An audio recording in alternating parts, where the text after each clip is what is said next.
வணக்கம். இன்றைய முக்கிய செய்திகள். புதுச்சேரி வம்பாக்கீரப்பாளையம் பகுதியில் பாண்டி மெரினா கடற்கரை உள்ளது. இங்கு தனியார் சார்பில் பல்வேறு பொழுதுபோக்கு நிகழ்வுகள், ஒட்டகம், குதிரை சவாரிகள் நடைபெற்று வருகின்றது. இதனிடையே சவாரிக்கு பயன்படுத்தப்பட்டு வந்த ஒட்டகம் உயிரிழந்தது. இதையடுத்து அந்த தனியார் நிர்வாகத்தை சேர்ந்தவர்கள் ஒட்டகம் இறந்தது குறித்து காவல்துறை, வனத்துறை உள்ளிட்ட யாருக்கும் தகவல் தெரிவிக்காமல் துறைமுகத்துக்கு சொந்தமான இடத்தில் ஒட்டகத்தை பள்ளம் தோண்டி புதைத்ததாக கூறப்படுகின்றது. இதுகுறித்து அறிந்த தனியார் அமைப்பினர் ஒதியஞ்சாலை காவல் நிலையத்தில் புகார் அளித்தனர். புகாரின் அடிப்படையில் பாண்டி மெரினா கடற்கரைக்கு வந்த புதுச்சேரி வட்டாட்சியர் பிருத்திவி, ஒதியஞ்சாலை காவல் ஆய்வாளர் செந்தில்குமார் முன்னிலையில் ஜேசிபி இயந்திரம் மூலம் புதைக்கப்பட்ட ஒட்டகம் தோண்டி எடுக்கப்பட்டு புதுச்சேரி அரசு கால்நடைத்துறை மருத்துவர்களை கொண்டு பிரேத பரிசோதனை செய்ய கடிதம் அனுப்புவதாக போலீசார் தெரிவித்தனர். இதன் பின்னர் தோண்டப்பட்ட ஒட்டகம் மீண்டும் அதே இடத்தில் புதைக்கப்பட்டது. இதனைத் தொடர்ந்து நாளை அல்லது திங்கட்கிழமை மீண்டும் தோண்டி எடுத்து பிரேத பரிசோதனை செய்ய இருப்பதாக கூறப்படுகின்றது. அதன் பின்பு ஒட்டகம் எதனால் இறந்தது என்பது தெரியவரும் என மாநகராட்சி அதிகாரிகள் தெரிவித்தனர். புதுச்சேரி பள்ளி கல்வித்துறையால் தற்பொழுது வெளியிடப்பட்ட பள்ளி நேர பாடவேளை அட்டவணையை கிராமப்புற மற்றும் நகர்ப்புற பள்ளிகளின் சூழ்நிலைகளுக்கு ஏற்றவாறு திருத்தம் செய்ய வேண்டும். சிபிஎஸ்இ பாடத்திட்டத்தை உள்ளடக்கிய பள்ளி கல்வித்துறையில் தற்பொழுது காலியாக உள்ள பணியிடங்களை உடனடியாக நிரப்ப வேண்டும். ஒப்பந்த அடிப்படையில் பணியில் அமர்த்தப்பட்ட ஆசிரியர்களை பணி நிரந்தரம் செய்ய வேண்டும் உள்ளிட்ட பல்வேறு கோரிக்கைகளை வலியுறுத்தி புதுச்சேரி அரசு ஆசிரியர் சங்கங்களின் ஒருங்கிணைப்பு குழு சார்பில் பள்ளி கல்வித்துறை முன்பு நடைபெற்ற கண்டன ஆர்ப்பாட்டம் நடைபெற்றது. இவ்வார்ப்பாட்டத்திற்கு புதுச்சேரி அரசு ஆசிரியர் சங்கங்களின் ஒருங்கிணைப்பு குழு தலைவர் பாரி தலைமை தாங்கினர். அரசு ஊழியர் சங்கம் கூட்டமைப்பு தலைவர் பாலகுமார் மற்றும் புதுச்சேரி அரசு ஆசிரியர் சங்கத்தின் ஒருங்கிணைப்பு குழு பொறுப்பாளர்கள் கலந்து கொண்டு தங்களது கோரிக்கைகளை வலியுறுத்தி கோஷங்களை எழுப்பினர். இதில் ஏராளமான அரசு பள்ளி ஆசிரியர்கள் கலந்து கொண்டு தங்களின் கோரிக்கைகளை நிறைவேற்ற கோரி கோஷங்களை எழுப்பினர். புதுச்சேரி மாநிலம் நெட்டப்பாக்கம் தொகுதிக்குட்பட்ட மக்களுக்கு தொகுதியின் சட்டமன்ற உறுப்பினரும் புதுச்சேரி சட்டப்பேரவையின் துணை சபாநாயகருமான ராஜவேலு கலந்து கொண்டு ஆதி திராவிடர் மற்றும் பழங்குடியின மக்களுக்கு சமூக நலத்துறை மூலமாக பிரதமர் வீடு கட்டும் திட்டத்தின் கீழ் 24 பயனாளிகளுக்கு ரூபாய் 52,80,000 ரூபாய் வழங்கப்பட்டது. தொடர்ந்து நோயாளிகளுக்கான நிதி உதவியை 12 நபர்களுக்கும், மாற்றுத்திறனாளிகளுக்கான உதவித்தொகை வழங்குவதற்கான ஆணை மற்றும் வருவாய் மற்றும் பேரிடர் மேலாண்மை துறை மூலமாக 15 நபர்களுக்கு குடும்பத் தலைவர் உதவித்தொகையாக 75,000 வீதம் பயனாளிகளிடம் வழங்கினர். இந்நிகழ்ச்சியில் நல ஆய்வாளர் ஏழுமலை மற்றும் உதவியாளர் மணிவண்ணன், ஊர் பொதுமக்கள், என்ஆர் காங்கிரஸ் பிரமுகர்கள் என ஏராளமானோர் கலந்து கொண்டார்கள்.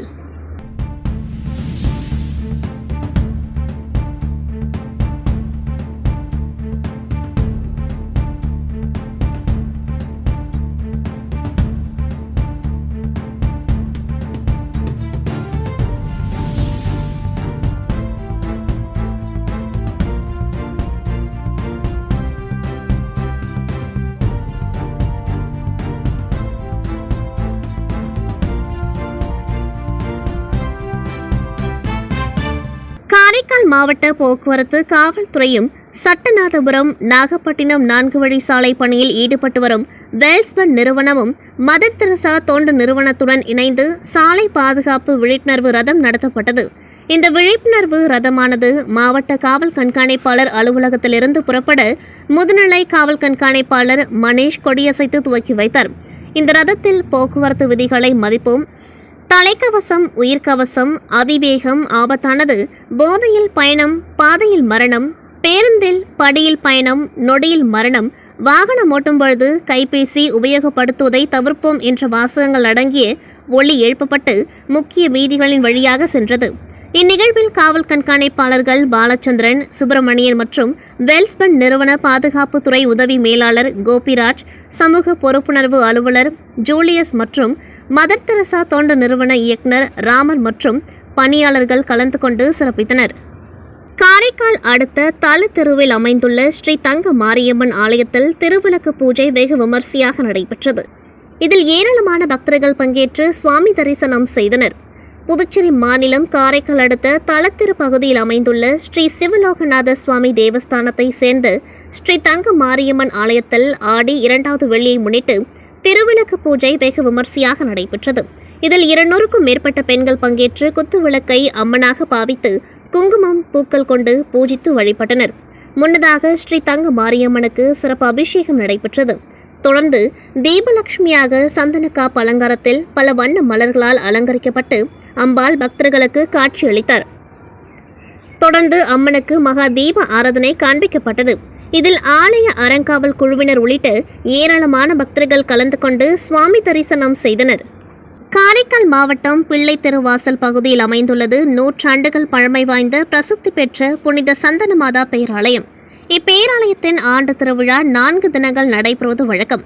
இந்த ஆண்டு திருவிழாவின் துவக்க நிகழ்ச்சியாக புனித சந்தனமாதா உருவம் வரைந்த புனித கொடியேற்றம் கடந்த 24ஆம் தேதி நடைபெற்றது. அதனைத் தொடர்ந்து திருவிழாவின் முக்கிய நிகழ்ச்சி நாளான இன்று புனித சந்தனமாதா திருத்தேர் பவனி நடைபெற்றது. மீன் விளக்குகள் மற்றும் மலர்களால் அலங்கரிக்கப்பட்ட தேரில் அன்னை புனித சந்தன மாதா சுருவம் வைக்கப்பட்டு முக்கிய வீதிகள் வழியாக ஊர்வலமாக எடுத்து வரப்பட்டது. ஊர்வலத்தின் பொழுது மெழுகுவர்த்தி ஏந்தி ஏராளமான கிறிஸ்தவர்கள் தேர்பவனியில் கலந்து கொண்டனர். தேர்பவனியில் காரைக்கால் பங்கு தந்தை பீட்டர் பால்ராஜ்குமார் மற்றும் பங்கு தந்தையர்கள், அருட்கண்ணியர்கள், கிராம நிர்வாகிகள் மற்றும் கிராமவாசிகள் கலந்து கொண்டார்கள். புதுச்சேரி உருளையன்பேட்டை தொகுதி தென்னஞ்சாலை ரோட்டில் அமைந்துள்ள ஸ்ரீ ராமகிருஷ்ணா யோகி மடம் மண் நிமிட்டி சித்தர் படம் திறப்பு விழா நடைபெற்றது. இந்நிகழ்ச்சியில் தலைவர் பஞ்ச் குணா, துணைத் தலைவர் மணிகண்டன், செயலாளர் புவி, பொருளாளர் சுப்பிரமணியன், ஆலோசகர் தமிழ் என்கின்ற வேலையா ஆகியோர் கலந்து கொண்டு விழாவினை சிறப்பித்தனர். மேலும் திறப்பு விழாவில் பக்தர்களுக்கு அன்னதானம் வழங்கப்பட்டது. இந்நிகழ்ச்சியில் ஏராளமான பக்தர்கள், பொதுமக்கள் கலந்து கொண்டு சிறப்பித்தனர். புதுச்சேரி நகர பகுதியில் உள்ள சர்க்கிள் தி பாண்டிச்சேரி சார்பில் சீனியர் டென்னிஸ் போட்டிகள் சர்க்கிள் தி பாண்டிச்சேரி வளாகத்தில் நடைபெற்றது. இந்த போட்டியை சட்டமன்ற எதிர்க்கட்சித் தலைவர் சிவா தொடங்கி வைத்தார். 3 நாட்கள் நடைபெறும் இந்த போட்டியில் சென்னை, ஹைதராபாத், விருதுநகர், தூத்துக்குடி உள்ளிட்ட இடங்களில் இருந்து வீரர்கள் பங்கேற்று விளையாடி வருகின்றனர். நாளை நடைபெறும் பரிசளிப்பு விழாவில் முதல்வர் ரங்கசாமி கலந்து கொண்டு வெற்றி பெற்ற வீரர்களுக்கு பரிசுகளை வழங்க உள்ளார். அதனைத் தொடர்ந்து நடைபெற்ற இலவச கண் மருத்துவ பரிசோதனை மருத்துவ முகாம் நடைபெற்றது. ஜோதி கண் மருத்துவமனை மற்றும் ரோட்டரி கிளப் ஆஃப் பாண்டிச்சேரி ஆகியவை இணைந்து நடத்தப்பட்ட பரிசோதனை முகாமினை சட்டமன்ற எதிர்க்கட்சித் தலைவர் சிவா தொடங்கி வைத்து அவரும் கண் பரிசோதனை செய்து கொண்டார். தொடர்ந்து 100க்கும் மேற்பட்ட உறுப்பினர்கள் மற்றும் பொதுமக்கள் கண் பரிசோதனை செய்து கொண்டார்கள். முகாமிற்கான ஏற்பாடுகளை சர்க்கிள் டி பாண்டிச்சேரியின் தலைவர் சதா, செயலாளர் பிரகாஷ் மற்றும் விளையாட்டுப் பிரிவின் செயலாளர் மத்தேயுஸ், கேப்டன் செந்தில்குமார் மற்றும் மனோஜ் ஆகியோர் செய்திருந்தனர். அரியங்குப்பம் சட்டமன்ற தொகுதிக்குட்பட்ட கண்ணம்மாள் தோட்டம் பகுதியில் எழுந்தருளி உள்ள முத்துமாரியம்மன் ஆலய ஆடி மாத திருவிழா நடைபெற்றது. விழாவில் அஇஅதிமுக மாநில கழக பொருளாளர் ரவி பாண்டுரங்கன் கலந்து கொண்டு அம்மனை வழிபட்டார்.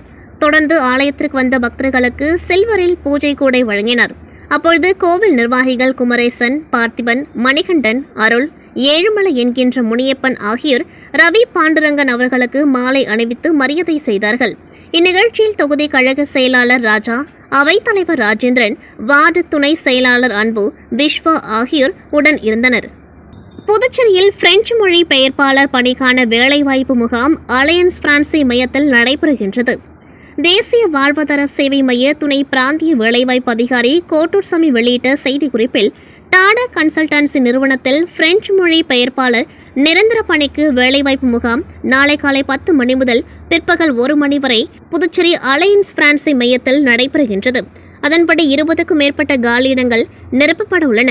எனவே பிரெஞ்சு மொழி படித்தவர்கள் சென்னை, இந்தூரில் பணிபுரிய விருப்பம் உள்ளவர்கள் சான்றிதழ்களுடன் முகாமில் பங்கேற்கலாம் என குறிப்பிடப்பட்டுள்ளது.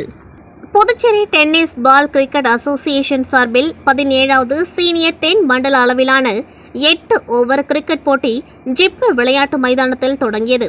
இதில் புதுச்சேரி, தமிழ்நாடு, ஆந்திரா, கேரளா, கர்நாடகா, தெலுங்கானா ஆகிய 6 மாநிலங்களைச் சேர்ந்த வீரர் வீராங்கனைகள் கலந்து கொண்டார்கள். நிகழ்ச்சிக்கு Puducherry tennis ball cricket association சங்க செயலாளர் ரத்னவேல் பாண்டியன் தலைமை தாங்கினார். ஒருங்கிணைப்பாளர் பழனிவேல் முன்னிலை வகித்தார். போட்டியை தலைவர் கிருஷ்ணமூர்த்தி, புதுவை காவல்துறை இன்ஸ்பெக்டர்கள் கோபாலகிருஷ்ணன், கிட்லா சத்யநாராயணன் ஆகியோர் கலந்து கொண்டு தொடங்கி வைத்தனர். இதுகுறித்து கிரிக்கெட் போட்டி ஒருங்கிணைப்பாளர் கூறும்பொழுது, இதுவரை இந்திய அளவில் டென்னிஸ் பால் கிரிக்கெட் போட்டி விளையாடி 32 தங்கப் பதக்கங்களை வென்றுள்ளதாகவும், இதில் வெற்றி பெற்றவர்கள் பல்வேறு அரசு வேலைவாய்ப்புக்கு சென்று தற்பொழுது பயனடைந்து வருவதாகவும் குறிப்பிட்டார். விளையாட்டு வீரர்கள் கூறும்பொழுது, பெண்களுக்கு வாய்ப்பு கிடைப்பதே கடினமாக உள்ளது. நாங்கள் கிடைத்த வாய்ப்பை பயன்படுத்தி 2 முறை மாநில அளவில் வெற்றி பெற்றுள்ளோம். தற்பொழுது வெற்றி பெற்றால் 3வது முறை வெற்றி பெறுவதற்கான அனைத்து சாத்தியக்கூறுகளும் இந்த மைதானத்தில் உள்ளது. எங்களுக்கு வாய்ப்பளித்த அனைவருக்கும் நன்றி என குறிப்பிட்டனர். இத்துடன் செய்திகள் நிறைவடைகின்றது. நன்றி, வணக்கம்.